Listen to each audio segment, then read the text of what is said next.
ছাত্র জনতার রক্তের বিনিময়ে অর্জিত স্বাধীনতাকে নস্যাৎ করতে এক গভীর নীলনকশা তৈরি হচ্ছে। ভিপি সাদিক কায়েম এক বিস্ফোরক মন্তব্যে জানিয়েছেন, একটি বিশেষ মহল এই জুলাই বিপ্লবকে নেতিবাচক বা অপরাধ হিসেবে বিশ্বমঞ্চে ও দেশের মানুষের কাছে প্রমাণের অপচেষ্টা চালাচ্ছে।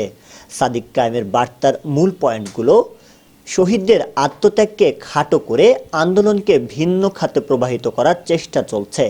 গণমাধ্যম ও সোশ্যাল মিডিয়ায় পরিকল্পিতভাবে আন্দোলনের নামে অপপ্রচার চালানো হচ্ছে। ফ্যাসিবাদী শক্তির এই অপচেষ্টা রুখতে ছাত্র জনতাকে আবারও ঐক্যবদ্ধ হবার আহ্বান জানানো হয়েছে। জুলাইয়ের বিপ্লব কোনো অপরাধ নয়, বরং এটি ছিল স্বৈরাচারের হাত থেকে মুক্তি পাওয়ার এক বীরত্বপূর্ণ লড়াই। এই অর্জনকে কলঙ্কিত করার সুযোগ কি আমরা দেব? আপনার কি মনে হয়, এই ষড়যন্ত্রের পেছনে কারিগর কারা? কমেন্টে আপনার মতামত দিন এবং বিপ্লবের চেতনাকে জাগ্রত রাখতে পোস্টটি শেয়ার করুন। শাহরিয়ার হিমেল, ডেস্ক রিপোর্ট, নবরূপ টিভি।